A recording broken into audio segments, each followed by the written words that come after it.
I'm Adam Richardson, and this is the Writers Detective Bureau. Welcome to episode 132 of the Writers Detective Bureau, the podcast dedicated to helping authors and screenwriters write professional quality crime-related fiction. This week, we are talking about what happens when a federal inmate escapes from prison, a body in Hawaiian waters, and who handles the investigation if a murder victim is found in a visiting world leader's hotel room. Before we get to this week's questions, I wanted to mention that we still have seats left for Cop Camp. Come join me, along with Sergeant Patrick O'Donnell and RJ Beam and other guests for the first Cops and Writers Interactive Conference.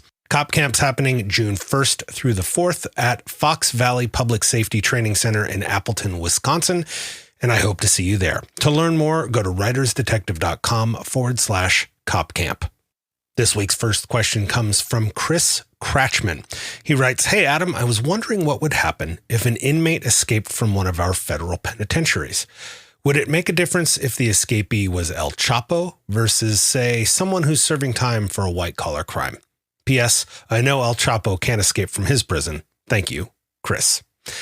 Well, as I record this at the beginning of May 2023, there is actually an active manhunt going on for inmates that escaped from Piedmont Regional Jail in the state of Virginia. If you've listened to this podcast for some time, you're probably up to speed on the differences between jail and prison and the differences between state crimes and federal crimes. In case this is new to you, jails are intended for pretrial detention and short-term sentences. And prisons are where inmates are sent to serve their punishments after felony convictions, usually for sentences longer than 1 year. Also, state crimes are tried in state-level courts, and if convicted, defendants become state prison inmates. And federal crimes, similarly, are tried in federal-level courts, and if convicted, defendants become inmates of a federal facility, like a United States Penitentiary, or USP, or a Federal Correctional Institution, or FCI. Think of a USP as a serious prison and an FCI as the lower security risk type of facility, which you might hear jokingly referred to as Club Fed, a pun on the term Club Med. As a quick aside, you may hear certain federal prisons being called an ADX or an ADMAX, like ADX Florence or ADMAX Florence. ADX stands for Administrative Maximum, or what is more commonly referred to as a Supermax prison. These are the most secure federal prisons we have, reserved for the worst of the worst. In fact, it is where El Chapo is currently housed. ADX Florence is where El Chapo is, and ADX Florence is still technically a USP, a United States Penitentiary. So the official name would be USP Florence ADMAX.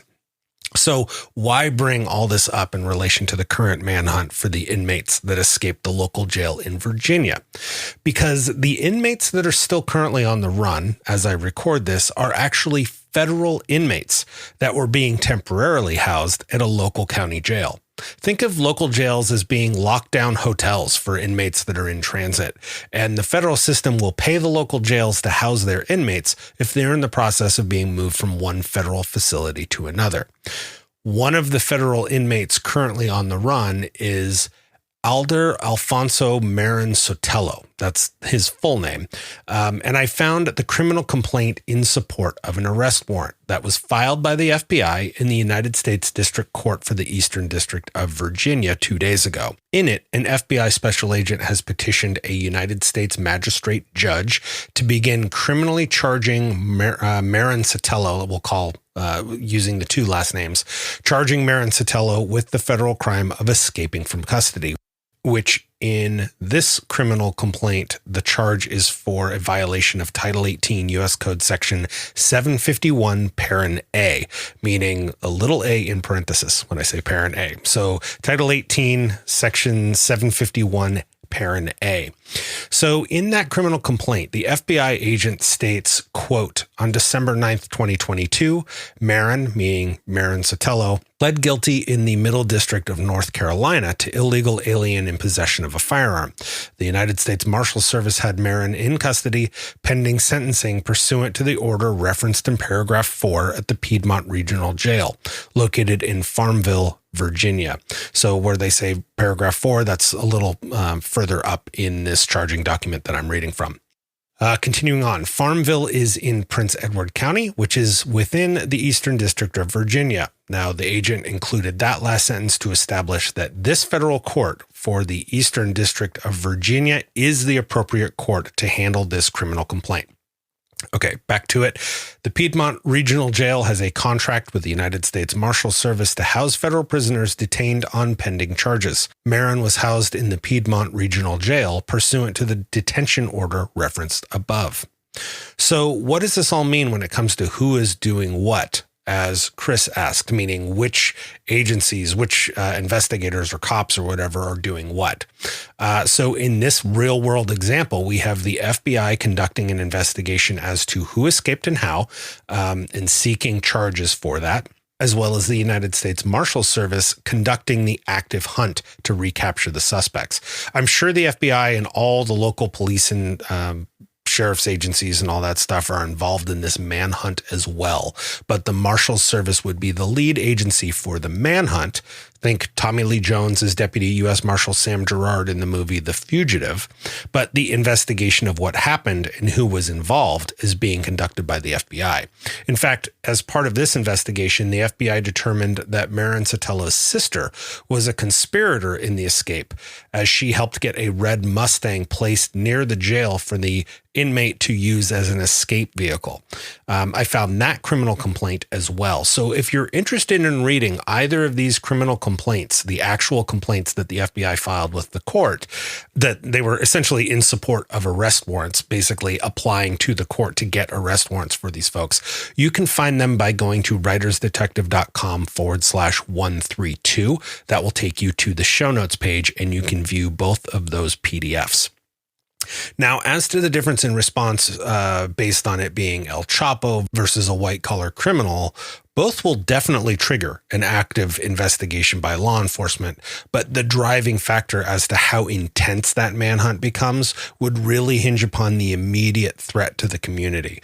If the inmate has a history of violence like these folks do in Virginia, you are going to see a much larger scale effort to recapture the inmate. Thanks for the question, Chris.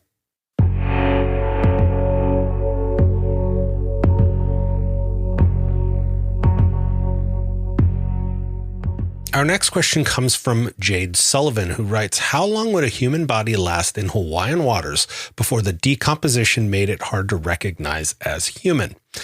Well, according to BBC's Science Focus, and I'll link to that in the show notes as well, quote, even a weighted body will normally float to the surface after 3 to 4 days, exposing it to seabirds and buffeting from the waves. Putrefaction and scavenging creatures will dismember the corpse in a week or two, and the bones will sink to the seabed. Now, the skeletal remains would still allow an investigator or pathologist to visually determine any found bones to be human. And of course, mitochondrial DNA would be a big telltale for that as well. But that requires bones to be found in the first place. And in the science article that the BBC, the one I just referenced, they were actually talking about, I believe it was the Adriatic. In this case, given that Hawaii is completely surrounded by the vast Pacific Ocean, the tides themselves might be the biggest factor in never finding a body.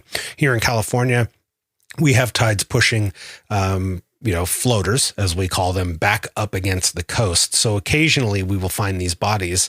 But when you're an island and there's no established giant coastline to kind of play catcher to find those bodies, I think there's a greater likelihood that the body will never be found again. But thank you so much for the question.